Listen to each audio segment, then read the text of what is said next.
Te invitamos a que nos sigas en nuestras redes sociales. Búscanos como @tertulias gastronómicas el podcast en Spotify, Facebook, Instagram, YouTube y TikTok. Suscríbete y dale like. Sé parte de nuestra comunidad barroca.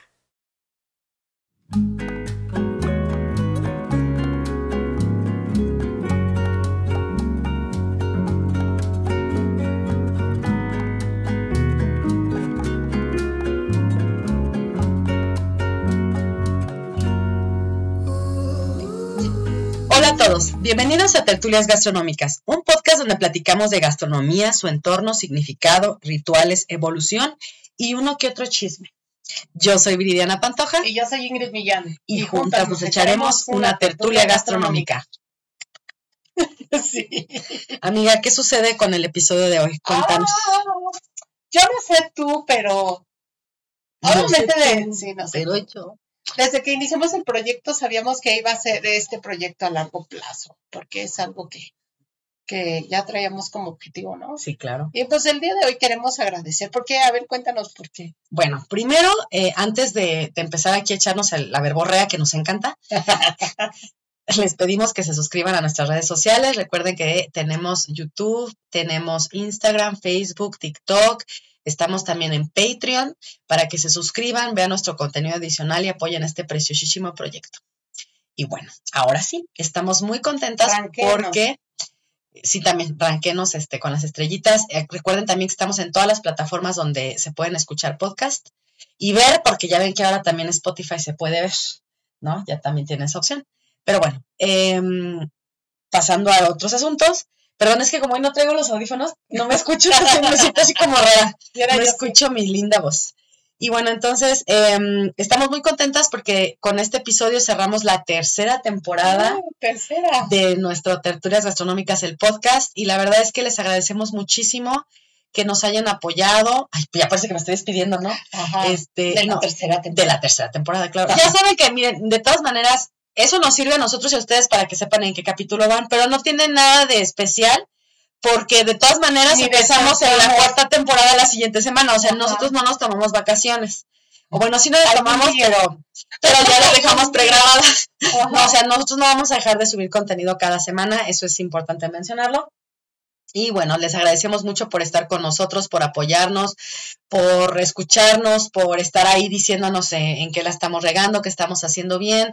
Les repetimos que para nosotros es muy importante la retroalimentación, nos sirve mucho como buenas docentes que somos, nos encanta la retroalimentación. Entonces, pues igual seguimos aquí y esperamos que pues esto siga creciendo cada semana. Uh-huh. Así es. Y bueno, amiga, ¿cómo estás esta semana? Bien, contenta porque hoy arrancamos entonces la cuarta temporada. No, amiga, cerramos hoy con la tercera. ¿Ah, sí? Sí. Entonces yo ya estaba pensando que ya iniciado. Tú ya andas en el futuro. Al cuarto. No, amiga, al cuarto te vas a ir. Entonces, hoy cerramos tercera temporada con este episodio. Entonces, de todas maneras, estoy muy contenta. La próxima semana empezamos la cuarta. Correcto, pero acuérdense que estamos en el mes patrio. Así es, dijimos que íbamos a hablar. Entonces, todo septiembre vamos a estar justamente enalteciendo a nuestra bella cocina mexicana. Uh-huh. Y vamos a estar hablando en torno a justamente esto. Se me olvidó mi matraca, amiga, sí me la iba a ándale, traca. La escándala, así es. Y bueno, el día de hoy nuestro programa está dedicado a un recetario. ¡Uy! Así es, el recetario del que vamos a hablar el día de hoy es el cocinero mexicano. ¡Uy, viejísimo ese recetario! Así es, ¿no? Lleno de cuánta historia, de cosas y de hallazgos, sí, exactamente, sí. ¿No? Entonces, el día de hoy, pues va dedicado a todas aquellas personas que investigan los recetarios, porque nos dan un poquito más de idea de lo que sucedía en esos entonces, ¿no? En ese entonces. Entonces, ahorita vamos a platicar porque es importante estudiar los recetarios. Le mando un saludo a mi amigo Osvaldo Ramírez, que también es nuestro super fan, ajá, ¿no? Que conocí en el diplomado. Saludas, y que él está estudiando justamente temas de recetarios. Ahora anda en su maestría estudiando uno. Ojalá que nos comparta pronto sus hallazgos también. Sí. Y también igual si quieres venirte a participar con nosotros en el podcast, está la puerta abierta, eres bienvenido. Así es. Oye, ¿vas a mencionar por ahí algo que tú hiciste la semana pasada? No, porque vamos a hacer un episodio de eso. ¿Sí? Sí. No, pero sí déjame spoilerear tantito. Bueno, adelante. Bueno, ¿sí fue la semana pasada? Sí, la semana pasada mi amiga se graduaba del diplomado que está haciendo en, ¿cómo se llama? Antropología. Cultura alimentaria. No es antropología de la alimentación. Ya iba a regarlo. Así es. Bueno, entonces ese diplomado, pues la verdad es que es muy importante, muy famoso aquí en México. No cualquiera lo puede tomar porque hay lista de espera y porque son muy poquitos lugares. Pero bueno, mi amiga se graduaba de ese diplomado y entonces un día me dice, oye amiga, necesito que me eches la mano para grabar un episodio del podcast, pero así chiquititito, ¿no? De 10 minutos y yo, ¡ay, bien infartada!, ¿no? Ajá, exactamente. Entonces, ya nos dimos a la tarea. Y la verdad es que el tema del que habló, que vamos a sacar un episodio completo de ese tema específico, no voy a spoilerar esa situación, pero tiene que ver un poco con lo que vamos a platicar el día de hoy. Y algo que ella comentaba y que se me quedó muy grabado es el hecho de que los recetarios son como una radiografía de la vida en la que surgieron, o sea, en el momento en el que alguien nos estaba escribiendo. Te habla de la política, te habla de los insumos que estaban en la zona en ese momento, te habla de costumbres, te habla de un montón de cosas y la verdad es que es súper interesante el tema. Entonces, estén pendientes para cuando salga ese capítulo porque aparte vamos a tener una invitadaza especial que nos va a venir a chismear por ahí su historia de primera mano, exactamente. ¿No? Ahora sí, amiga, arráncate. Así es. Bueno, pues quiero platicarles que nos encontramos en 1800, en el siglo XIX, y El cocinero mexicano es una edición que va a salir por primera vez en México de un recetario. Entonces, para muchos historiadores, para gente que investiga justamente la cultura de la alimentación, en especial lo que es los recetarios en México, a esta publicación se le da como el lugar importante como la primera publicación de recetarios que se hace en México. Uh-huh. No quiere decir que no existían recetarios que se consultaran antes de No, pero lo más importante, bueno, son varias cosas las que vamos a ir refiriendo, ¿no? Uh-huh. Una es que se edita en México. Ajá. Y aquí se publica, ¿no? Aquí se hace la impresión y a partir de aquí se empieza justamente a distribuir. Y es un compendio de cosas que se hacían aquí. Sí, claro. Sí, no me equivoco. Es como decías, una radiografía, ¿no? Ajá. Ahorita vamos a platicar qué estaba sucediendo en esos momentos. Y es que aparte, en México en ese entonces, si existían recetarios era pero porque venían de otras partes del mundo. Así es. No teníamos antes de este recetario, no, sí existían, pero como que es el que salió a la luz como privados. Ajá. Hablamos de recetarios que muy probablemente existieron en familias, incluso en conventos, porque recuerden que en el episodio 34 uh-huh. hablamos de Sor Juana, de la celda, sí. Y hablamos también del recetario de San Jerónimo. Sí. Entonces, si no han visto ese programa, les invitamos a que lo vean, para que póngale pausa, vayan, veanlo y luego regresen. ¿No? Vamos a tocar varias cosas justamente de ese tema, pero que ya vimos en ese episodio. Entonces, lo más importante decir es que ese recetario es el más antiguo hasta ahora encontrado. Volvemos a repetir, hasta ahora. Ajá. Muy probablemente sí existían otros, pero no se han encontrado, no han sido salido a la luz. Ajá, no han sido publicados. Y bueno, este recetario era del convento, uh-huh. O sea, para las monjas, para uso dentro del convento. No fue un recetario que se hiciera para poder compartirlo a todo México y publicarlo y venderlo como tal. Okay. Esa es una gran diferencia a este recetario que por primera vez se va a abrir al público uh-huh. Y va a ir dirigido a un público muy especial del que vamos a hablar justamente ahorita, uh-huh. ¿Sale? En unos momentos más. Pero esa es una primera cosa. Otra de las cosas que da como aportación y por lo cual se le considera una pieza importante de investigación es que es la primera vez que aparece la palabra mexicano, ¿no? en el tomo ya. Sí. O sea, sí hay anteriores a él.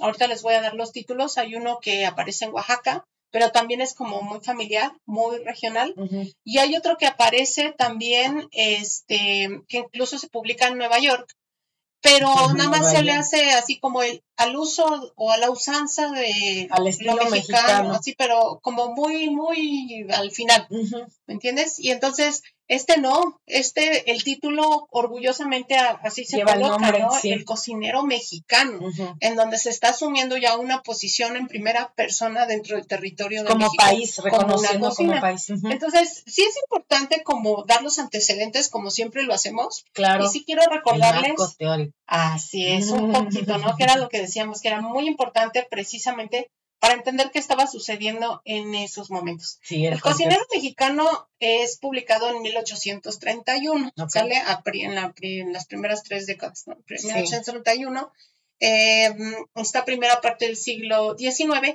y estamos recordando que 10 años antes, 1821, se está independizando México. Entonces, fíjense, ¿no? En 10 años, tan solo, aparece esta primera publicación. Es un antecedente interesante, porque antes de eso no existía esta palabra de lo mexicano, ¿sale? De hecho... Pues es que ni siquiera nos llamábamos así. No, éramos la Nueva España. No, éramos la Nueva España. Y aparte, acuérdense, lo recordó justamente la chef Marce ese día, ¿no? En esos momentos se cocinaba como a las casas indígenas, quienes seguían sus usos y costumbres lo más que podían con sus propias técnicas e ingredientes. Sí. Y en las casas virreinales, pues a la española, o lo que traían de recetarios justamente que ya existían en Europa en ese momento, ¿no? Como ella mencionaba el de Ruperto Di Nola, uno de ellos, ¿no? Entonces, en estos recetarios no hay nada con cuestiones mexicanas. No. O sea, todo es a la española, la inglesa, la francesa, incluso a la portuguesa, la italiana, pero no hay nada que haga referencia justamente a la mexicana, todavía no. Entonces, esos recetarios son los que van a circular entre estas familias pudientes que aparte saben leer. Claro. ¿No? Porque esa es la otra, ¿no? Todos sabían leer. Y menos las mujeres. No. Entonces, solo ciertas damas de cierta posición, con cierta... Y que sus familias tenían la apertura también para darles ese paso, porque no a todas. Que a lo mejor era parte de lo que hablábamos de mandarles a la escuela de señoritas, a que aprendieran justamente, entre otros... Lo que pasa es que en aquel entonces... No estaban para leer poesía. Y para leer y algunas, porque si te educaban solamente para ser madre, sí, no. O sea, era que supieras llevar la casa y que pudieras tener escuincles y estar al pendiente de ellos, y para eso no se necesitaba aprender a leer y escribir, ¿no? Entonces, pero no en todas las por casas eso era muy difícil encontrar, por supuesto, recetarios que circularan muy fácil dentro de lo que era América, en esos momentos, en estos 3 siglos de dominación. Aparte hay que contemplar que en México se estaba gestando algo bien interesante, ¿no? En ese momento la Nueva España convivía ya con muchas culturas. Hablamos de esta cultura española que trae como bagaje también a los árabes. Ya lo hemos dicho muchas veces, ¿no? Sí, cuando hablamos del episodio del Al-Ándalus. Del Al-Ándalus, exactamente. Que también si no lo ha visto, lo invitamos a ver. Y tenemos también, por su cuenta, por los reinos a los que perteneció España, pues había también portugueses, ¿no? Tenemos también gente que pues empezó a migrar de otros países, sobre todo en el siglo XIX, de viajeros, de estudiosos, de gente negociante, ¿no? Que le gustaba buscar el comercio, los negocios, y que aquí justamente se estaba gestando un momento especial que podía entrar varias partes, se estaba dando como a conocer al mundo México, porque acababa de ser una nación independiente. Entonces va a llegar mucha gente con estas oportunidades de otras naciones, franceses, italianos, ¿no? Alemanes. Y recuerden que en los 3 siglos también de denominación de los españoles va a continuar la ruta de la nao de China. Entonces vamos a tener comercio directo con Asia. Y también en estas embarcaciones van a llegar asiáticos y van a habitar aquí. Muchos se van a quedar aquí, ya no van a regresar a sus tierras. También teníamos afrodescendientes. Entonces, y los españoles a su vez trajeron, antes de llegar para acá, siempre pasaban primero a África para traer esclavos. Y por supuesto en esos 3 siglos de dominación tenían por supuesto sus esclavos. Claro. ¿No? Entonces, tenemos, fíjense cuántas cosas, más la cuestión indígena que ya existía aquí. Y que aparte, indígenas eran un chingo de indígenas, sí, porque también no eran de uno solo. No. Eran de diferentes etnias. Tipo de dominaciones. Claro, también. Entonces, los mexicas hacia otros, los imperios. Exactamente, ¿no? Los tarascos. Entonces, vemos también aquí un montón de riqueza previo a la colonia. Sí. Entonces, todo este desmarajo que les estamos platicando es para que se imaginen lo que ya había aquí, ¿no? Como un molito así haciéndose de todo un poco. Sí, ya. ¿No? Y así como fue empezándose a olvidar esta corriente estilo que estaba de moda, que era el barroco en esos momentos del que ya hablamos, va a empezarse a apagar y van a empezar a dar cabida a otros estilos, así como eso van a empezar también a cambiar las cosas en temas de ideas y de costumbres, por lo que se mira hacia afuera también, ¿no? Y hacia adentro. Entonces, es un momento muy importante para México, pero también es un momento muy difícil porque a México no va a ser fácil este cambio. Después de la independencia va a haber muchos intereses de potencias extranjeras a las cuales se les debía. Todo el mundo quiere un pedacito de nuestro país en ese momento. Todavía. Bueno, pero estamos hablando de ese momento. Y bueno, es un siglo donde va a haber mucha sangre, muchos conflictos bélicos internos y externos. Sí, invasiones extranjeras, ¿no? Todo el mundo va a querer estar en la silla.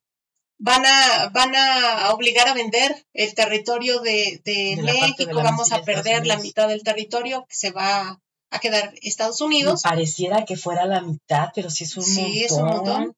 Y finalmente todos estos cambios políticos, sociales, económicos, culturales, ¿no?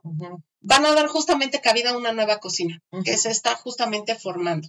Ahora, recordemos que cuando hay un momento de lucha armada, en este caso la independencia, que va a durar muchos años, pues son momentos difíciles porque la gente para empezar abandona el campo. Así es. Toma las armas y comienza a migrar, ¿no? Y pues andas por donde puedes andar y persiguiendo la chuleta, como decimos aquí, ¿no? Sí. Entonces, en estos momentos la cocina justamente mexicana va a empezar como a formarse y va a empezar a dividirse y a empezar a crear regionalismos, porque los caminos eran muy peligrosos.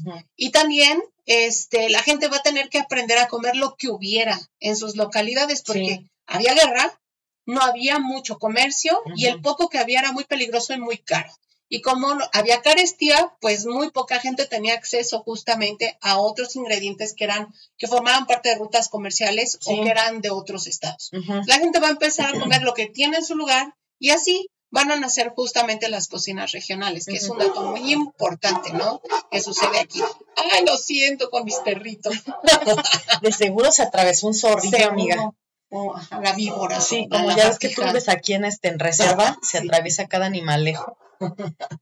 Bueno, y entonces dices que nace así la cocina regional. Así nace, pero todavía no se va a consolidar. No, vamos apenas en pañales. Exactamente. Van a empezarse a dar los primeros tintes de justamente estas personas que van a empezar a aprender a comer lo que se tiene en su lugar, ¿no? Como existía hace mucho tiempo. Entonces, empiezan justamente a aislarse y empiezan a nacer, y un siglo después se van a consolidar con otra guerra armada que va a haber. Que va a ser la revolución. Que es justamente la Revolución Mexicana. Pero entonces, curiosamente, existe un cronista de la Ciudad de México que admiro mucho, del siglo pasado, que es Salvador Novo. Y bueno, Salvador Novo escribió muchos libros, ¿no? Muchas publicaciones, escribió teatro y hizo muchas cosas. Era de verdad un erudito, el señor súper culto. Era un careme mexicano. Y bueno, él escribe un libro que les recomiendo mucho, que de hecho va a aparecer dentro de las sugerencias de reseñas para que te animes a leer. Y entonces él escribe un libro que es justamente gastronomía mexicana, ¿no? Sí. Un recorrido gastronómico, se llama Historia de la Gastronomía Mexicana, algo así, un recorrido gastronómico por la Ciudad de México. Y en ese libro, no voy a hablar mucho de él porque les digo que lo comparto en las reseñas, pero tomé una frasecita que me fascina, que dice él, y él dice, ¿no? A pesar de que México se está divorciando de España, o esta nueva nación naciente que ya no, nación que están haciendo, que ya no es la Nueva España, que va a empezar a partir de aquí a llamarse México, ¿sí? Entonces, México se está divorciando con España. Sí. No así las artes, no así las costumbres, ¿no? Porque una cosa es el tema político y otra muy distinta, que nos arrebataran de la boca un puchero. Entonces, Salvador Novo dice, y me fascina, lo voy a leer tal cual, el puchero, el arroz, el chorizo, estaban demasiado arraigados para que prescindiéramos de ellos por puro patriotismo antihispánico. Sí, teníamos ahora sí que... Es que es como la sangre. Es que es como en la actualidad, ¿no? O sea, porque sea por decretazo, no quiere decir que ya mañana va a dejar de ser. Así es. ¿No? No. Y más cuando y más dices tú, no, y aparte dices, te estás divorciando, pero sigues en contubernio con él. Pero es como nada más en papel, pero nos vemos en la noche. Así igualito, ¿no? Es que sí, o sea, muchas de las cosas que ya formaban parte de nuestro bagaje cultural, de folclore alimenticio, o como se diga, ya había sido amalgamado años antes. Claro, o sea, y por muchos siglos. Sí. Entonces, pues es difícil desprenderse de eso, ¿no? Finalmente ya conforma parte de tus raíces, ese cambio. Imagínate, ya no puedes tomar chocolate con leche. Ya estás demasiado a ese mestizaje, justo, ¿no? El cacao por un lado y la leche por el otro, y ya lo llevas en la sangre, el chocolate. Entonces, en las venas. Entonces, fíjense, ¿no? Independientemente de estos conflictos que van a llegar, y van a llegar nuevas influencias extranjeras, porque van a llegar invasiones y todo, que van a ser temas de otros episodios, algo a principios de siglo va a empezar a suceder que justamente otras naciones van a empezar a mirar a México como esta nueva nación que se está abriendo al mundo, ¿sale? Y entonces, en esos momentos también en el mundo van a comenzar a surgir como una corriente de estudiosos que les va a encantar viajar para poder justamente realizar muchas obras. Entre ellos, por ejemplo, fue el barón von Humboldt, Alexander Humboldt. Él le encantaba viajar y tomar nota de todo lo que iba viendo, ¿no? Y era así como sacar estadísticas y todo. Entonces va a ser también él es geógrafo, va a venir a México, va a explorar, va a seguirse en otras naciones, pero bueno, en el tiempo que estuvo aquí hay una obra muy buena de él, que se puede revisar justamente para ver cómo describe económicamente y geográficamente a México. Eso nos da una radiografía justamente de la riqueza que teníamos, a pesar de haber pasado por una guerra tan pronto y estar en medio de la guerra, todo lo que existía a pesar de eso en temas de riquezas naturales, ¿no? Sí, claro. Entonces, como y aparte, imagínate la comparativa, ¿no? Ellos vienen a veces de países más chiquitos que a pesar de que son muy ricos económicamente, en cuestión de flora, fauna y demás. Sí, no, les maravillan otros países porque no lo tienen. No lo tienen, exactamente. Sí, entonces, costa y todo vienen a estudiarlo porque aquí no hay estudiosos que en ese momento lo puedan hacer. Sí. Entonces, él, por ejemplo, el coronel Byrne, Matthew de Fossey, que es un francés, vino también Robert William Hale Hardy, ¿no? Muchos que vinieron por trabajo, otros venían por negocio, otros venían a estudiar, pero finalmente, y otros venían migrando, ¿no? Va a haber otras familias que van a llegar, que van a establecerse en México, precisamente porque vienen huyendo de algo en sus casas, o también porque vienen con esta mirada de voy a poder realizar aquí un negocio. Miren, hubo un tiempo en el que México, aunque usted no lo crea, era la tierra de la abundancia y era la tierra de las oportunidades, como en su momento lo fue Estados Unidos. De verdad que sí, o sea, en México tuvimos la llegada sobre todo por ahí creo que ya lo platicamos también, ¿no? Después de 1900, antes de la revolución, con Don Porfi, llegó harto francés, harto español, harto alemán, ¿no? Estamos desde antes, pero ahí fue como donde se consolida la llegada del tanto extranjero, muy grande. y venían precisamente con la promesa de que les iban a dar tierras, de que iban a poder hacer aquí sus negocios, que se iban a hacer ricos, exactamente. Entonces éramos la tierra de la prosperidad en ese entonces. Muchas veces en estas intervenciones, la francesa, por ejemplo, norteamericana, pues también varios ejércitos que llegan se maravillan con las cosas que tienen aquí. Y ustedes saben también que en el amor no se manda. Y muchos se enamoraron, ¿sí? No solamente de la tierra, de las mujeres, o de los hombres, o como sea. Entonces, pues se quedaron. Muchos se quedaron, ¿no? Otros se fueron con sus parejas. Pero muchos se quedaron. Dejaron también aquí familias, como no, llegaron, disfrutaron y se fueron. Y por eso ve usted así niños con ojos azules.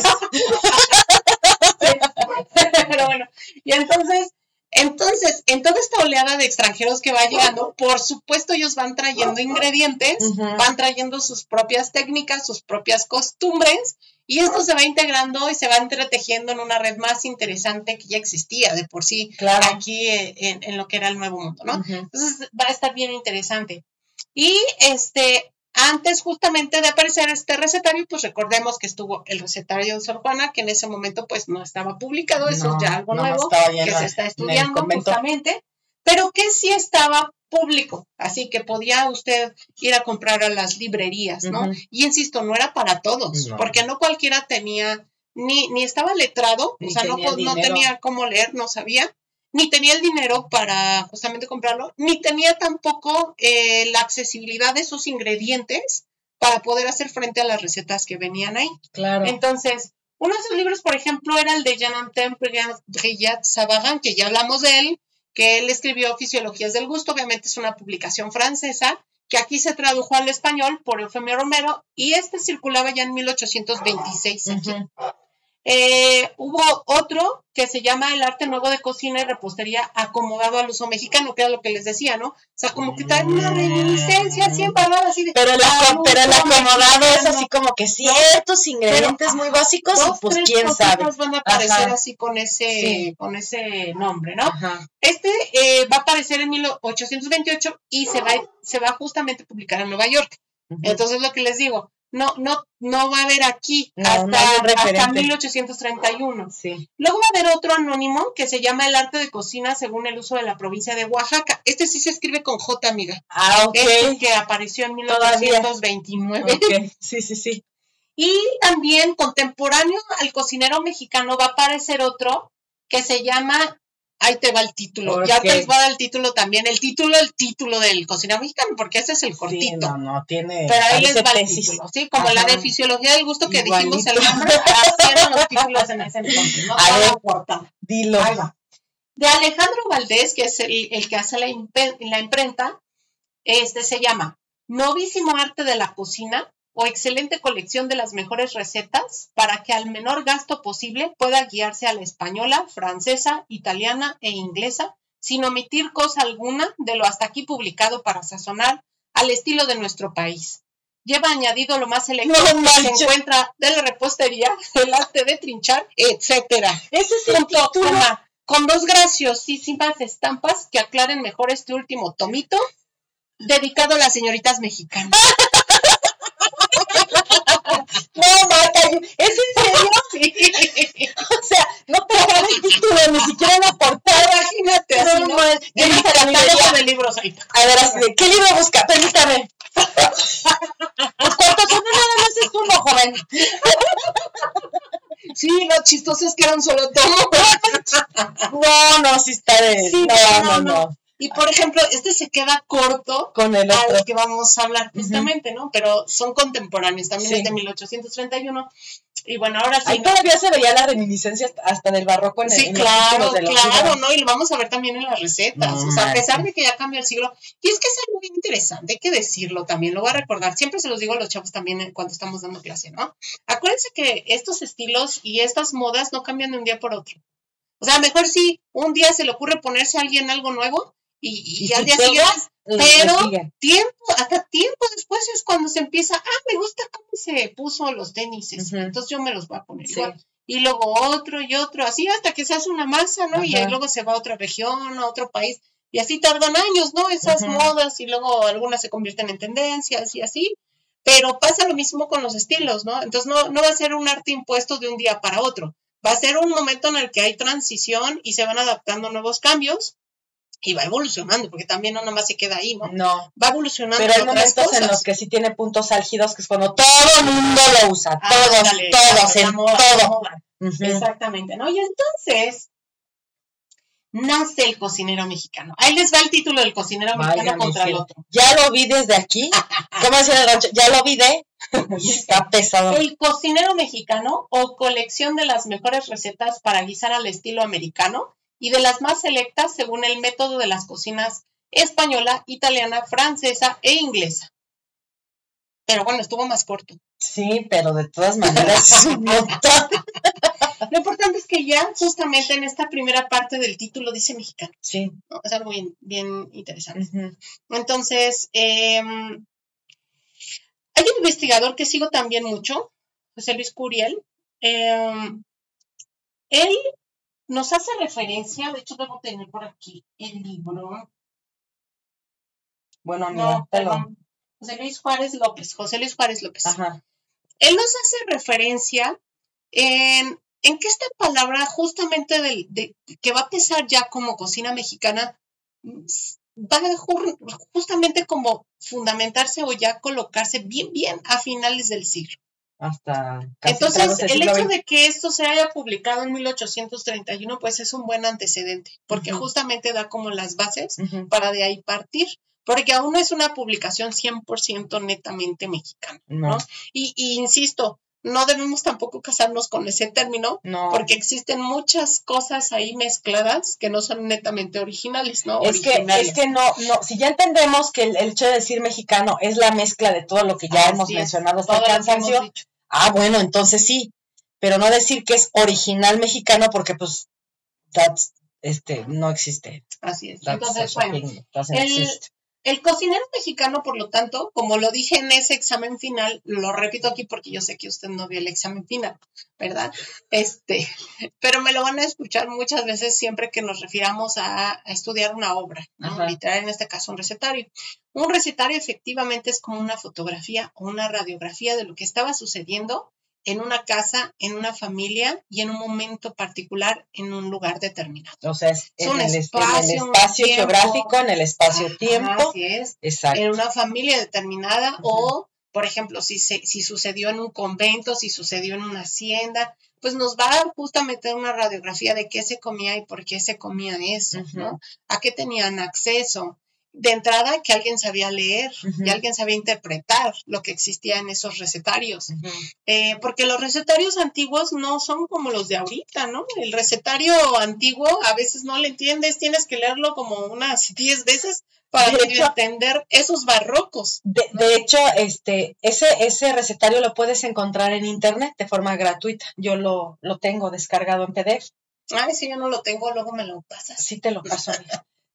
No sé dónde está el original, ¿dónde está? No, el tiene uno muy antiguo en Fundación Herdes. ¿Sí? ¿No hay otro en el Escorial? No me sé. acuerdo. Pero bueno, lo investigamos. Hay uno que se está así despedazando, que no sé dónde lo tienen guardado así. Hay fotografías. Tienen un fascículo muy antiguo ahí en el. Pero se dieron la tarea de digitalizarlo. Entonces, yo tengo ese PDF, te lo paso después, pero es muy difícil de leer, porque está redactado de una manera súper rebuscada, con palabras que aparte se escribían diferente. Que se escribían diferente. Esto que te decía, ¿no? De yo vi, o diviseo, cosas que pues eran de aquel entonces, que de repente nosotros ya no los tenemos incorporados en nuestro léxico actual. Entonces sí es complicado de leer. Y que aparte, pues si obviamente el autor que ha transcrito esa obra, ¿no? Tuviera que poner SIC en cada... No. Sería puro SIC, ¿no? Sí, así, claro. entre paréntesis, después de cada palabra, SIC, Exactamente. porque obviamente pues es muy complicado. Ajá, pero a la vez es súper interesante porque dices, ¿cómo vivían en la época, no? Como que pongo aquí, ¿no? Ajá. SIC. Sí. Porque cocina era con S y Oaxaca con J, ¿no? Sí. Entonces ahí está el SIC para que digan. Para que entiendas por qué. Pero sí está, si tienen oportunidad, les digo, descárguenlo, está gratuito. Está muy padre. Y está, antropológicamente hablando, está súper interesante de revisar. Más allá de las recetas que trae y todo, también. Sí. Entonces, para mí, los recetarios son herramientas que nos pueden, así como las máquinas del tiempo, llevar justamente al pasado para comprender muchas cosas. Son tan complejos como uno quiera entenderlos, ¿no? Y tan sencillos también. Porque un recetario no nada más sirve para leer la receta. No. Un recetario te da referencia a los encuentros con otras culturas, las influencias, lo que existía en ese momento de moda. Para quién estaba escrito, porque también depende de los ingredientes que vienen ahí y qué tan caros eran o qué tan accesibles, pues nos da una idea que a lo mejor eso en el mundo rural no iba a existir. No. Solo en ciudades y en ciertas ciudades, ¿no? Donde había esos ingredientes. No, que la preparación, por ejemplo, los instrumentos para prepararla también. Los utensilios, incluso los materiales con los que están hechos, ¿no? Sí. Y entender como por qué o para qué, porque ese y no otro. Te van dando muchas referencias, ¿no? Hablaba yo en ese examen final, no quiero hablar mucho de eso, ¿no? Pero justamente te da a entender qué estaba sucediendo si era una familia la que recopiló esas recetas, qué estaba sucediendo familiarmente para que justamente decidieran que esas recetas irían dentro de ese recetario. Sí. Porque también en los recetarios no se escribe todo. Es bien interesante. Solo se escriben algunas cosas por alguna razón. Y eso es justamente lo que hacen los investigadores. Está revisando por qué o para qué. No, y ese ejercicio se puede hacer básicamente usted en su casa si tiene, a lo mejor no un recetario en forma, porque ya muchos utilizamos el internet, yo me cuento. O sea, yo tengo mis recetas, las puedes buscar en cualquier página de internet, las puedes encontrar en TikTok, las puedes encontrar en YouTube, ya no necesitas escribirlas porque ya están ahí. Nada más lo que haces es guardarlas, le pones me gusta y ya está. Así le abres con la lupa para estar revisando. Y a veces ni eso, porque ya vienen hasta los videos en YouTube que te dicen el paso a paso. No, nosotros hacemos eso en Patreon. Sí. Pero el tema es ¿por qué razón buscas ese tipo de recetas? Sí, ¿por qué razón? Ya eso es un análisis más profundo. No, claro, pero eso te digo, lo puedes hacer tú en tu casa.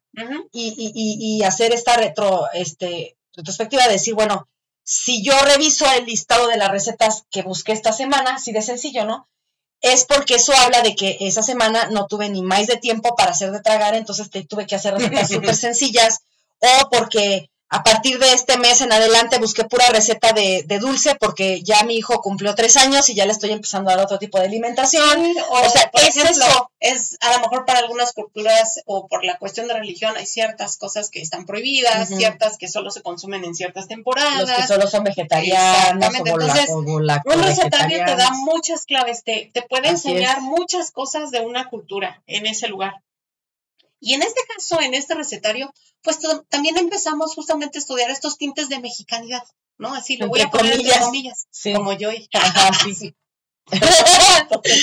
Justamente para ir viendo qué tan palpable va siendo esta introducción de ingredientes que antes no existían en esos recetarios. Por eso es tan importante estudiar este recetario. Sí. Porque a partir de aquí vamos midiendo qué tanto ha penetrado ya los productos mesoamericanos y los de las culturas latinoamericanas o los de América en la dieta. ¿Qué tan metidas están?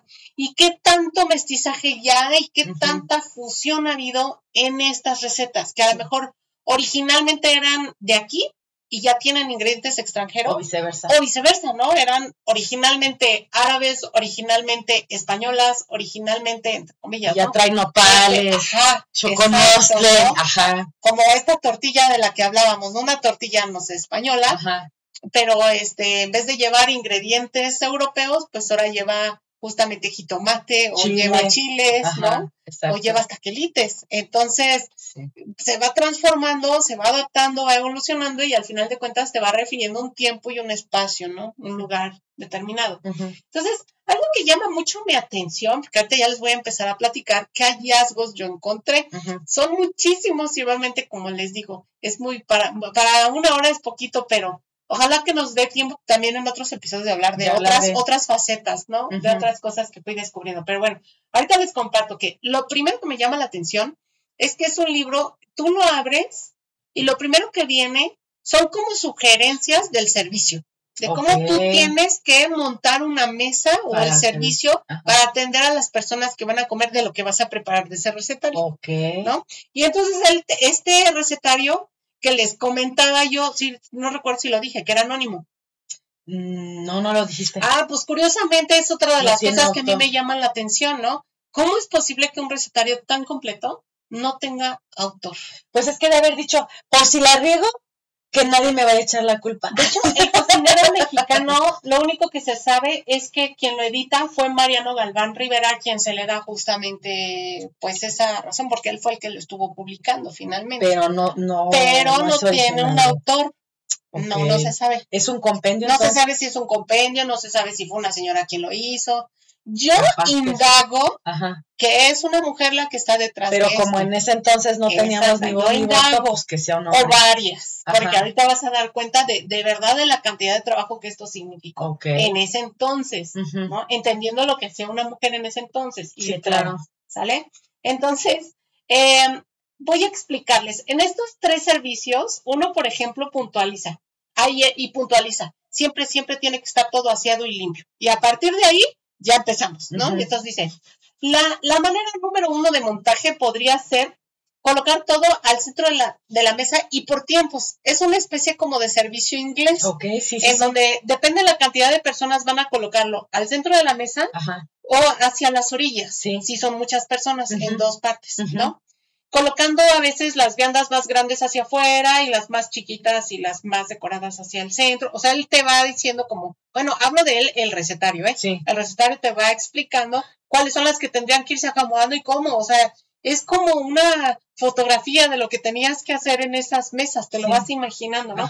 Y incluso pero te lo va poniendo por orden. Entonces te dice, primero van las sopas y luego va el puchero o cocido. Y incluso te explica que se tienen que dividir a manera, y yo me imagino, como lo hacen con el cocido madrileño o con los pucheros que hacen europeos, en donde justamente te colocan la proteína animal en un tazón o en una fuente, el caldo en otra y las hortalizas en otra, ¿no? Y entonces así te lo explica, que tienen que ir como en 3 distintos lugares, pero específicamente en ciertas áreas de la mesa, para que sean accesibles a las personas que están repartiendo, ¿no?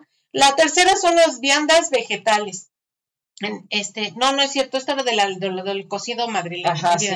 Luego siguen las aves y el conejo, o cosas como lengua.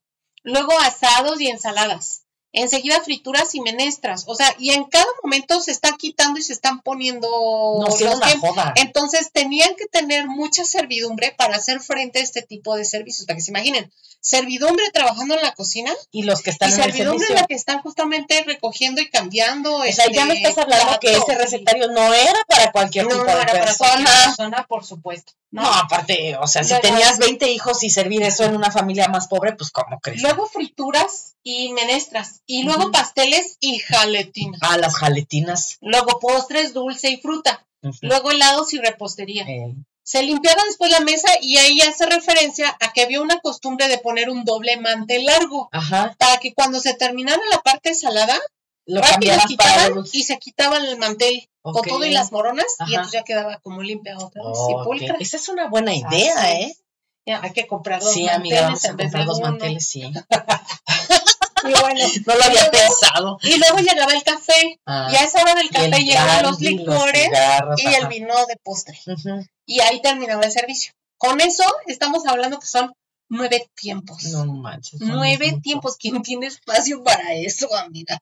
No, quédate el espacio, el dinero. Sí, de verdad, ¿cómo comían? Y la verdad yo me pongo a preguntar, ¿de verdad se comerían? No, yo creo que había mucho desperdicio. Seguramente al servicio, ¿no? Se le daban, pero no manches, qué cantidad de comida. Y aparte no es algo, no eran cosas que se preparaban así, eran días de estar cocinando. Pues ya no es como, porque ya pasó esta cuestión de llevar. No, pero de todas maneras sí. Pero sí, llevaba tiempo, complejo, claro, la cocina lleva tiempo. Entonces, decía, para el segundo tipo de servicio que se recomienda y que ya está así como súper practicado en la sociedad, ¿no? Entonces decía que en el caso de que hubiera una proteína animal que se sirviera más bien como canal, o sea, entera, ¿no? Como el puerquito con la manzana. Así enorme, Entonces, lo que hacían era disponer de un espacio adicional a la mesa, donde ponían otra mesa, como el con mantel, en donde había 2 sirvientes, que justamente eran expertos en el arte de trinchar, muy medieval, eso sí es muy medieval, y también el servicio inglés.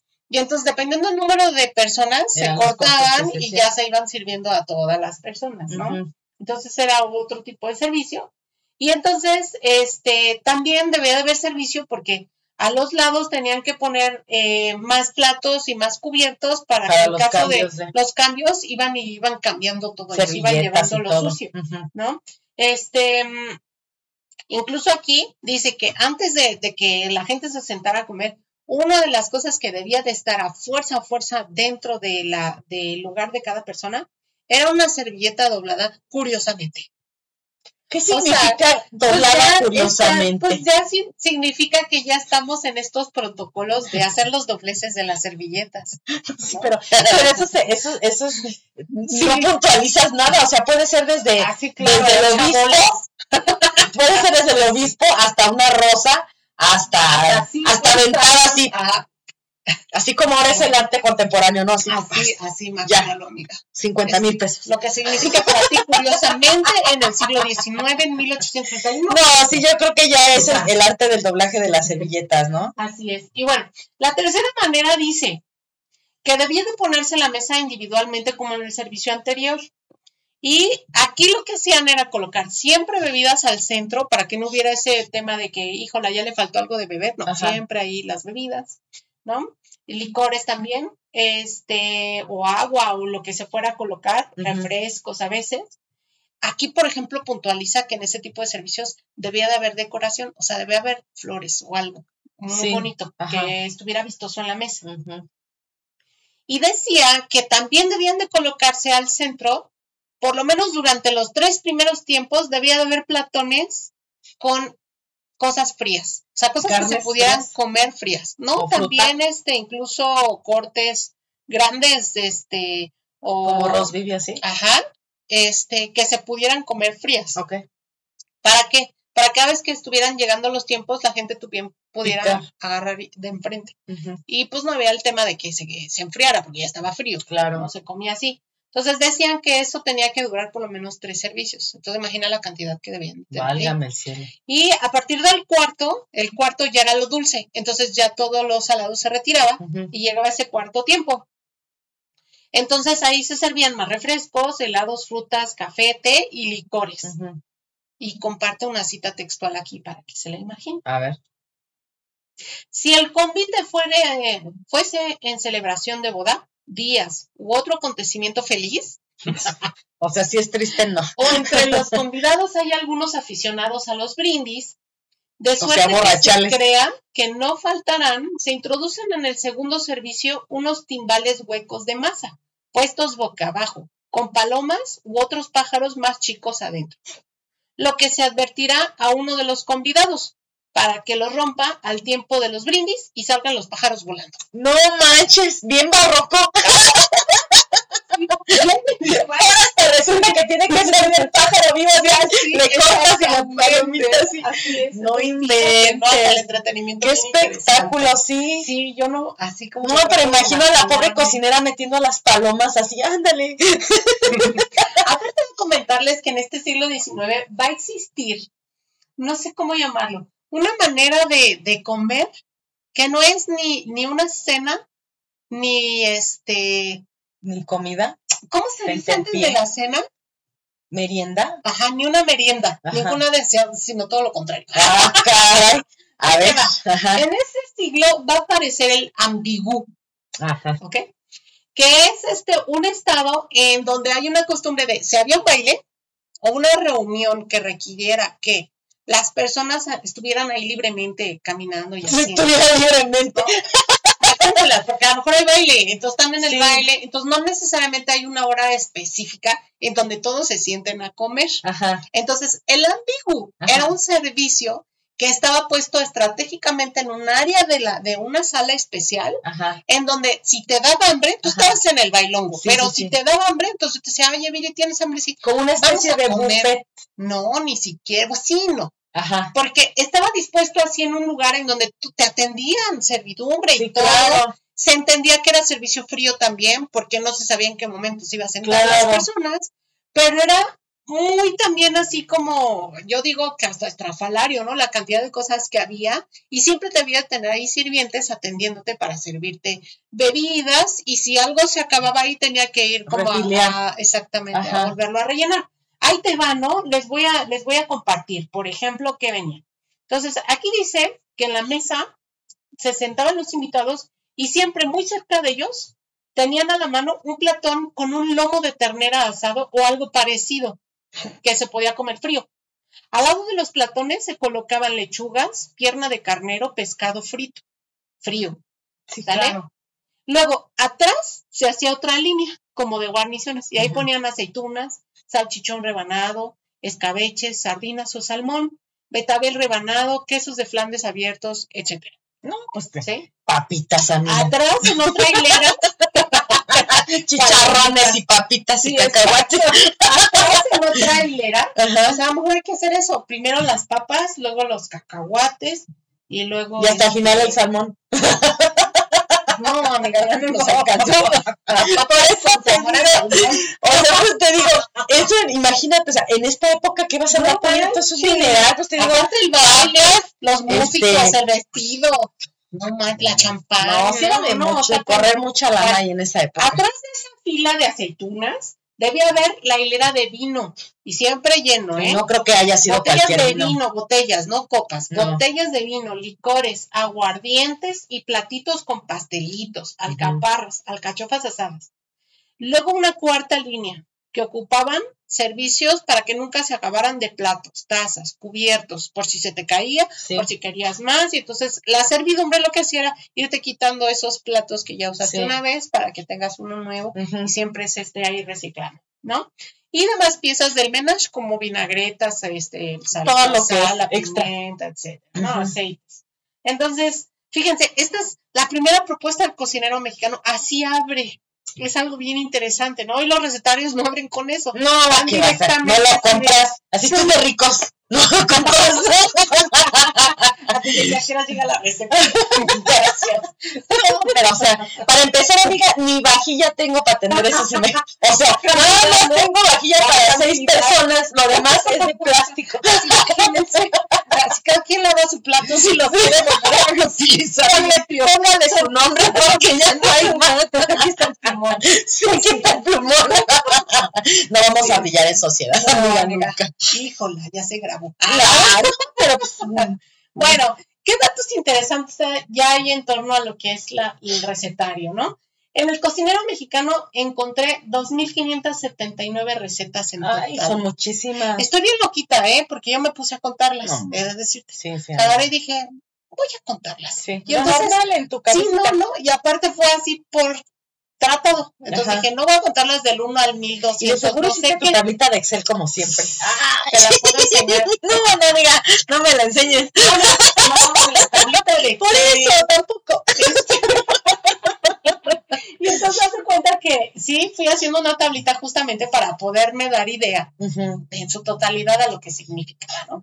De entrada para mí, 2,579 recetas, digo, no. Una sola persona no te sabe tantas. Manches.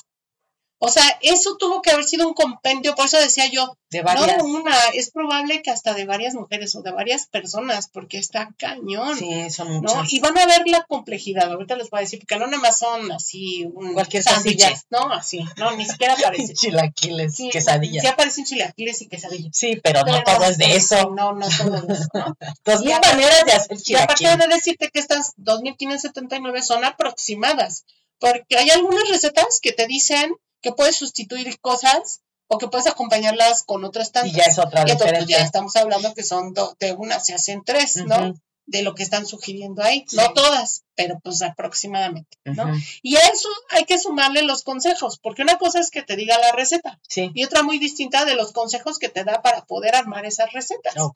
O cómo conservarlas, o cómo servirlas. Entonces, esos son aportaciones todavía mucho más particulares que tiene este recetario y que yo, la verdad, califico como excelente. Entonces, para mí, tener un recetario de 2,579 recetas es muy rico y es muy complejo. De verdad no puedo yo imaginarme la cantidad de trabajo para una sola persona al haber recopilado toda esta información. Sí. Poderla analizar, poderla redactar bien y poderla acomodar de tal manera que tuviera un orden lógico. Lógico, ¿no? Cierto, sí. Entonces, para mí este es un tesoro literario que hay que tener. Si no para cocinarlo, por lo menos sí para analizarlo. Históricamente hablando, claro. Entonces, y bueno, eso es algo que también agradezco, ¿no? A Conaculta, cuando existió Conaculta, ¿no? Porque publicaba muy buenos libros del área de cultura. Sí, hacía muy buena investigación. ¿no? Entonces, sí extraño mucho. Y Conaculta sacó una colección de recetarios antiguos, que también ya alguna vez se las colocaré como reseñas.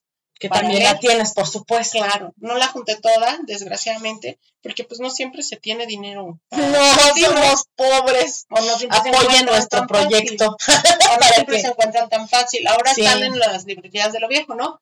Pero sí tengo una buena carga de ellos. No, el cocinero mexicano, por supuesto. Yo los he visto a veces también así en venta, pero son ediciones muy especiales que pues no cuestan 3 pesos. No. O sea, que ya son hasta para coleccionistas y cosas. Así es. Ya coopense. Pues les digo, apoyo nuestro proyecto para que podamos comprar más libros. Porque ha de saber usted que tenemos un vicio muy feo. Bueno, no es feo, es muy bonito, pero sí es muy caro. Es un vicio muy caro porque nuestros maridos no nos pueden llevar sueltas por la calle y que se nos atraviese una librería porque es o sea, se vuelve ahí la Primera y Segunda Guerra Mundial porque suéltame, déjame meterme. No para saberlo, pero cuando recién nos conocimos, así, creo que fue tu marido, ¿no? Ay, qué bueno que vas con Ingrid para que no te pongas loca a comprar libros. Y ya, me puso peor. Pero así la tarjeta. Es que no sabíamos que las dos sufríamos del mismo mal. Entonces, no sabía que ¿cuándo fue esa? ¿Fue cuando fuimos a Puebla? No, esa fue otra, ¿verdad? Esa fue otra. Sí. Ay, Dios. Esa hasta me perdí, hasta me reclamaste. ¿Dónde estabas? En la librería. ¿Cuál librería? Aquí hay una librería. ¿Por qué no me llevaste? Sí, lo recomendamos mucho. Vayan a la librería de la UAP. Tiene un área especial para gastronomía poblana. Y está de no manches. Sí, buenísima, 100% recomendable. Ahí compramos varios libros. Sí, también nos quedamos, ya no comimos ese día. No. Pero traíamos muchas letras, ¿verdad? Pues sí, amiga. Otra clase de alimento. Y bueno, entonces, 1194 de esas recetas son saladas. Eso representa el 46.30 del total, ¿sale? Están divididas en 11 tratados y la mitad de uno más. Y estas incluyen, por ejemplo, así van las secciones. No quiere decir que sean los tratados, porque hay tratados que todavía se subdividen en estas secciones. Sí. ¿Sale? Entonces está por ejemplo, de tesis esa cosa, sí, está buenísimo para estudiarlo. Tiene la sección de sopas, frituras de aderezos, ensaladas, salsas y caldillos, huevos, almuerzos ligeros con tortilla o masa de maíz, guisos con hongos y con hortalizas diversas, legumbres y semillas, tortas, cocidos sin contacto con fuego, res, borrego, chivo, cerdo, caza, aves y por último pescados y otros animales acuáticos. También incluye pasteles, pastelillos y empanadas que uno podría a primera instancia pensar que es dulce, pero no cuando comienzas a revisarlo resulta que pues hay más tintes salados que dulce. Ahora, esa es otra también. Este número es aproximado porque algunas de esas empanadas o algunos de esos pastelillos sí contenían frutas, pero tenían una mayor carga hacia lo salado. Okay. Entonces se requiere hacer un análisis todavía más preciso. Esto es aproximado el dato, ¿sale? Okay. Dentro de esas recetas saladas existen 260 de res, borrego, chivo, cerdo y caza, 210 de aves y 149 de peces y animales acuáticos, que juntas suman un 619 recetas. Entonces, tan solo de esta 1194, 619, estamos hablando de la mitad, son solamente de proteína animal, ¿no? Y consideradas como plato fuerte. Sí, claro. ¿No? Entonces, pues nada más, fíjense el detalle, porque ahí ya nos da esta intención de que dentro de una comida, esos platos fuertes tenían como diversas maneras de presentarse, un repertorio muy amplio que no necesariamente era uno solo. No, se podían servir acceder a varios, tipos de por lo que les platiqué de los servicios, especialmente en cenas, en donde llegaban invitados y todo. Y entonces tenías por lo menos unas 4 opciones distintas para poder comer, ¿no? Para comer esas proteínas. Y incluso en distintos tiempos. Entonces, por eso, esta cantidad de recetas referentes a lo que es la proteína animal. Hasta las, ¿cómo se llama? Las sopas podían traer proteína. Ahí te va. El segundo lugar son las sopas. Y justamente dar respuesta a que es el primer tiempo que se coloca siempre en estos 3 servicios. La sopa es indispensable. Entonces, las sopas son 130 y pues, son infinitas, ¿no? O sea, tienen un montón de cosas. Ahorita les voy a platicar de qué ingredientes y todo, ¿no? Porque está bien interesante. 1302 son recetas dulces, aproximadamente también, por lo que les comenté. Representan el 50.48% del total. Esto también es muy interesante, porque nos está diciendo que tiene, aunque sea por muy poco porcentaje, tiene más peso el dulce que la cuestión salada, a pesar de que hay más tratados salados que dulces, van a darse cuenta, porque están divididos en 4 tratados y medio, la mitad del uno que era del otro tanto, ¿sale? Ahí vamos a encontrar buñuelos, bizcochos, hojuelas, repostería, pudines, a base de maíz, huevos en dulce, gelatinas, cremas, gatos, antes y otros postres, dulces secos, compotas y conservas, cajetas, jarabes, sorbetes y helados. Ok. Está muy amplio, ¿no? Sí. Y de estas recetas dulces, la mayoría son del Tratado 13º, que corresponde a la repostería, pudines y recetas dulces a base de maíz, siendo 734 del total. Okay. El segundo rubro con más recetas dulces es el Tratado 14º de huevos en dulce y gelatinas, gatos y cremas, antes y postres, que corresponden a 229 recetas. Es que huevos, amiga, sí, son infinitas las recetas que se pueden hacer con huevos. Y por último, contiene 83 recetas de bebidas que representan el 3.22% del total de las recetas.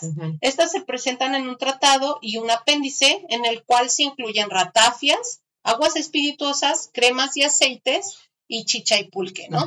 Y hoy, de verdad, hay muchas cosas que tú dices, ¿qué? ¿No?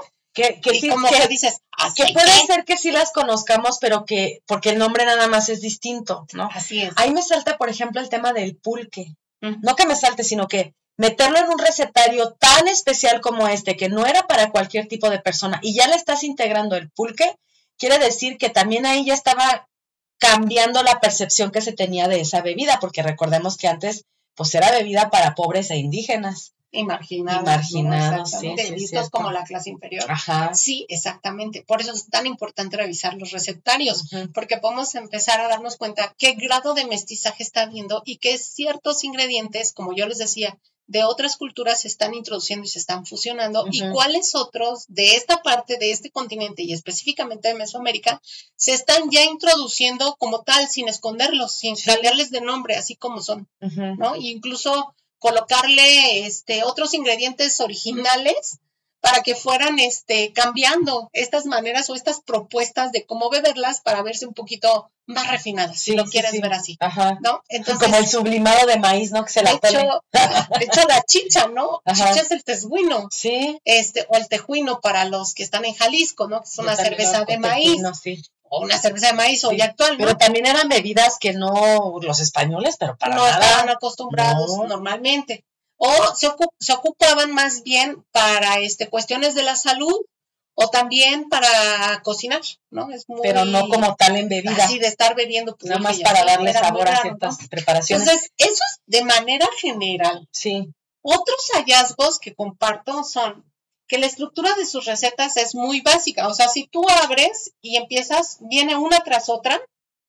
Obviamente hay un trabajo en estas nuevas ediciones en donde ya en el índice te vienen nombrando las diferentes propuestas, ¿no? Entonces ya hay un orden.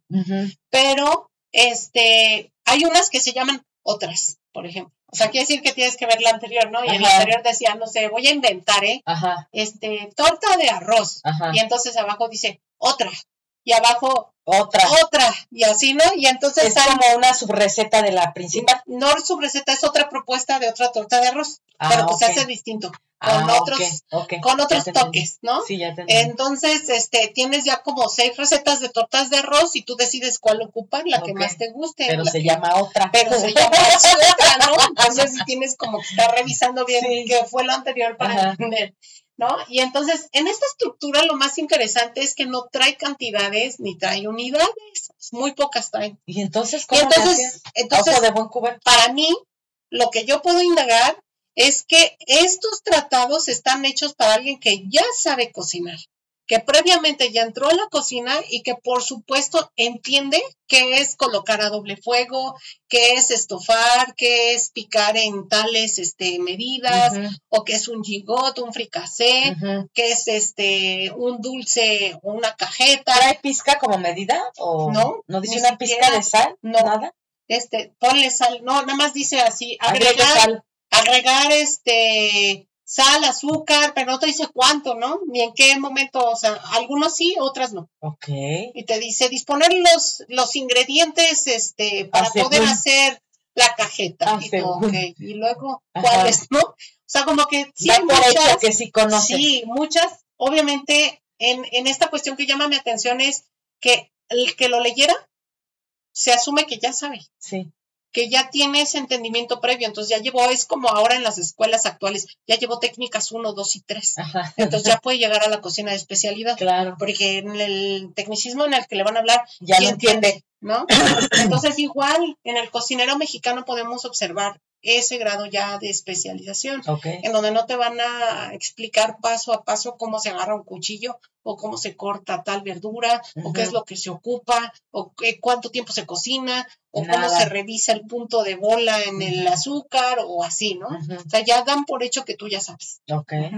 Llaman la atención también muchas recetas. No voy a decirlas todas, pero voy a decir algunas que me llamaron mucho la atención. Por ejemplo, las pastillas de caldo. Me llamó mucho la atención porque para mí sí fue increíble imaginar cómo a principios del siglo XIX ya había una técnica hecha desde casa en el que tú podías agarrar lo que hoy conocemos estos consomés liofilizados para dar sabor a los alimentos o para de ahí crear un nuevo consomé. Sí, o sea, los cubitos, pues, para que me entiendan. Exactamente. Entonces, lo que hacían las señoras era hacer los preparados, los caldos, irlos reduciendo y a veces tardaban días, como tú dices, días y días, porque tenían que pasar varios hervores. Incluso al final tenían que buscar una manera, una técnica de cocción que no fuera tan potente para no quemar todas esas ya hervidas previas, porque a lo mejor ya nada más quedaba gelatina. Claro. Y entonces a la gelatina le quitaban la grasa y luego la volvían a hervir y luego así para irla reduciendo y reduciendo y pasarla por sedazos para que nada más quedara así como las sustancias de cuenta. Y al final las ponían a baño María para que la acción del calor fuera muy delicada y fuera evaporándose ya lo que quedaba de agua. Y entonces dejaban que estas pastillas prácticamente quedaran ya así como agrietadas, que era ya el máximo poder lo más seco posible. Exactamente, la humedad, y entonces ya estaban listas.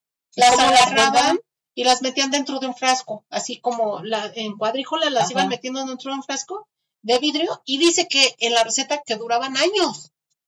Y entonces tú cada vez que necesitabas un consomé rapidísimo, sacabas de ahí y le echabas al agua y ya tenías tu consomé. Entonces, no, sí era una joda entonces, porque eso no lo hacía la ama de casa, se lo hacía la cocinera con su séquito. Seguramente, claro que sí, ¿no? Pero ve cómo hasta este tipo de cosas están plasmadas dentro de un recetario. Es bien no, pero sí, entonces sí es de especialidad, porque no cualquiera podía hacer esas cosas, ni tenía el tiempo tampoco. A menos que tuvieras, como tú dices, los sirvientes, ¿no? Otra que llama la atención es por el nombre. Le ponen lo mismo, jalea, jaletina y gelatina. Sí. Hay un tratado que tiene y hay otro tratado donde se vuelve a mencionar la gelatina con G únicamente. ¿Sale? Y entonces cuando tú revisas el recetario, en la primera parte te das cuenta que son gelatinas saladas y que sirven para brillantar salsas o para brillantar productos y que queda esta capita gelatinosa. Sí. Llámese Aspix, ¿no? En cocina francesa. Entonces, y las gelatinas a secas en los tratados dulces, pues hablaban de las gelatinas dulces, justamente. No, pero aquí te enseñaban hasta sacar la gelatina del tuétano con el hueso, con todo, para poder llegar justamente a eso. Sí, porque no la sabía, voy a la tienda por gelatina. No había eso. Tenías que hacer from scratch. Tú, exactamente, si querías hacer una gelatina, tenías que tener esos ingredientes, ¿no? Y a mí por eso me llama mucho la atención. Otros son de las bebidas, me encanta esta palabra ratafia, ¿no? Desde que la vi dije, uy, qué raro, ¿no? Desde que empecé a investigar. Qué delicioso se escucha. Cuando empecé con el libro, con mi amiga Marce, justamente a escribir, cuando empezamos el siglo XIX, algo que llamaba mucho la atención y que nos costó mucho trabajo ir justamente revisando de qué se trataba, eran las bebidas, porque hay muy pocas cosas acerca de las bebidas. Y porque uno se va con lo que dice, ¿no? O sea, te dicen refresco y te imaginas los refrescos de cola. Y nada que ver, ¿no?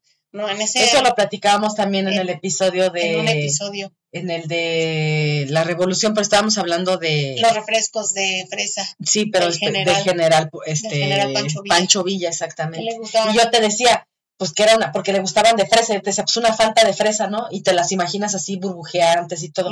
Y nada que ver, era como un agua de sabor. Era un agua en donde tú sacabas el jarabe de las fresas, el sirope y el mosto, y de ahí confeccionabas el refresco. O sea, le añadías agua y hielos y ya se hacía refrescante, por eso se llamaban refrescos, ¿no?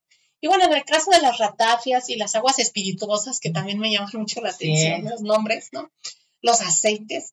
refieren justamente a bebidas que depende de lo que se le agrega y en dónde se macera es el nombre. La ratafia va con aguardiente y se deja macerando con distintas cosas. Por ejemplo, si a la ratafia hay ratafias de violeta, le ponían flores de violeta para que justamente aromatizara la ratafia, ¿no? Y si al aguardiente, que podía ser ron, podía ser charanda, podía ser cualquier otro tipo de aguardiente que ya se destilaba, se agarraba como base y se le ponía cáscaras de naranja, entonces se perfumaba como naranja, ¿no? O podían utilizarse hierbas o semillas como el anís, y pues de ahí iban derivando a diferentes ratafias. Pero algo que me llama mucho la atención justamente es eso, ¿no? El from scratch que dices tú. A pesar de que sabemos que el alcohol se va a vender en otro lugar y eso no va a venir al recetario, porque se entiende que tú vas a una licorería, a una vinatería o a un establecimiento especializado en venderte un aguardiente, vas, lo tomas un chinguito incluso, y tú a partir de ahí comienzas la receta. En tu casa. Entonces en la receta te dice tomar el aguardiente y dejarlo macerar con canela para hacer una ratafia de canela, ¿no? Y entonces no te dice cantidades, no te dice por cuánto tiempo, no te dice en qué momento está bien lugar la puedes guardar, pero ya sabes que el resultado va a ser una ratafia de canela. Entonces, esas eran las ratafias, y cuando agregabas almíbar o cuando agregabas azúcar adicional a estas aguardientes o a otro tipo de sustancias líquidas, se convertían en otro tipo de bebidas, por eso se llaman distinto. ¿Sale? Entonces me llamaron mucho la atención. Y por supuesto, algo que llamó mi atención, sobre todo estudiando el recetario del convento San Jerónimo, es justamente cómo en este recetario se siguen conservando varias recetas que ya se hacían en los conventos. Vemos dulces que incluso siguen llamándose, o platillos que siguen llamándose con estos nombres celestiales, así de como el obispo, el aleluya, ¿no? Y cosas así que nacieron, por supuesto, en un convento, que ya platicamos, y que siguen visualizándose en estos recetarios, ¿no? Entonces, a pesar de ser ya el siglo XIX, a pesar de ya haber terminado el barroco, como yo les digo, no es algo que va a terminar de un día para otro, es algo que va a seguirse permeando hasta que se termine, ¿no? Y realmente ya es hasta el final del siglo cuando empezamos justamente a notar mucho ya la influencia de los siguientes estilos, ¿no? Que ya también se ven, por supuesto, pero no tanto como en ese momento. Claro. Entonces, eso llama mucho mi atención en el recetario. También puedo compartirles como hallazgo la influencia de diferentes países que hacen su aparición, como la cocina inglesa, ¿no? Con los pudines, que es todo un tratado. Helados, gatos y repostería francesa. Sopa de cebolla, queneles, gelatinas saladas de los franceses. Cocidos españoles. Pastas y ravioles italianos, arequipas y dulces de leche, escabeches, frituras de los árabes, por supuesto, a través de los españoles. Utilización de condimentos y vísceras de los afromestizos. Y, por supuesto, las técnicas de ingredientes indígenas que por primera vez van a empezar a salir. Que llevaba masa de maíz, ¿no? Y todo este tema. Eso es de aquí. Así es.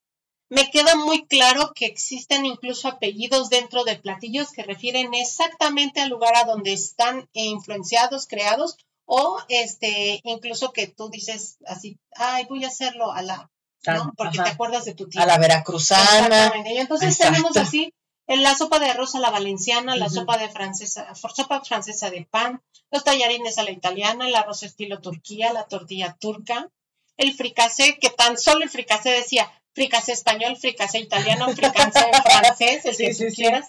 Ejotes a la inglesa, buñuelos a la España, bizcochos de Saboya, selvias de Portugal, bolina inglesa, turco, o sea, todo referente a otras culturas. Y de esta cocina que se va construyendo y que al final del siglo comenzaremos a llamar justamente como mexicana, encontramos la sopa de tortilla, sopa de frijoles, sopa de camote, diversas salsas con chiles, muchos huevos ya acompañados de chile de jitomate, de atole, de pipianes, clemoles, moles, chiles rellenos, quelites, etc. Además, se resaltan secciones especiales muy enraizadas, ya que yo aplaudo, y que me llenan de orgullo, ¿no? Como almuerzos, que yo les decía, había un tratado que se llamaba almuerzos ligeros dispuestos con tortilla o masa de maíz. O sea, ya está haciendo aparición nuestro mero mole, el maíz, donde se desarrollan quesadillas, chalupas, envueltos, tlacoyos, chilaquiles. Y existe otra sección llamada de cocida sin contacto con el fuego. Estas refieren a cocinar al vapor o en la tierra. Entonces refieren a las barbacoas y a los tamales. Y por supuesto, para cerrar con broche de oro, en este análisis empezamos a encontrar justamente ingredientes mesoamericanos y sudamericanos. Okay. Y se hacen presentes las calabacitas tiernas, los frijoles de muchos tipos, maíz y subproductos de la nixtamalización, chiles, jitomates, papas, aguautle, chayotes, romeritos, chilacayotes, nopales, aguacates, quelites, quintoniles, guauzontles, pulque, vainilla, chocolate, piña, mamey, cama, cacahuate, entre otros, porque hay muchos más, ¿no? Okay. Entonces, pues, esto es justamente lo que quería compartir. Que ya es tiempo. ¿Qué onda? ¿Por qué me cortan así? La inspiración. Estoy en éxtasis con el cocinero mexicano. Sí, ya me está callando mi perro. Es que ya es hora. Ya nos fuimos. Pulquito, amiga, ya estás hablando. Ya nos fuimos pasados de la hora como siempre. Ya no hay día que no nos pasemos de la hora, amiga. Pero está súper interesante. Y eso que nada más fue por encimita, ¿eh? En las imágenes que yo les decía que cuando a mí me tocó investigarlo, que también fue muy por encimita, esta es una cosa que te gustará, de este tamaño. En la edición, sí, un poquito más grande. Sí, no, pero PDF, nada, no, bueno, sí, hay que estarle, pero en vivo es una cosa, y así las letrititas y a doble, así, exacto, ajá. Entonces sí está fuerte. Yo les invito a que busquen ediciones actuales, o sea, si encuentran la anterior, wow, ¿no? Va a ser un tesoro que se va a heredar. Acuérdense que tengo biblioteca y si quieren heredarme sus libros, aquí también se puede, sí. Y pero más bien si tienen acceso, ya sea en una versión PDF o tienen acceso a estos libros que editó justamente Conaculta, se los súper recomiendo. Son libros de verdad que se atesoran, que se pueden investigar, que se pueden, por supuesto, hacer. Ya tendremos otras sorpresas con respecto a eso. Así es, efectivamente. Pero, ¿cómo se llama? Pues básicamente con eso me quedo. Sí, con eso y los ladridos de copy. Así es. Y la psiquiatra también, ¿no? Ah, sí, también estamos. Justo este episodio va a caer. Después de ya pasó. Ya pasó el 15. El 16, perdón. Pero bueno, en mi tierra todavía el 30 se celebra el natalicio de... Claro, todo septiembre.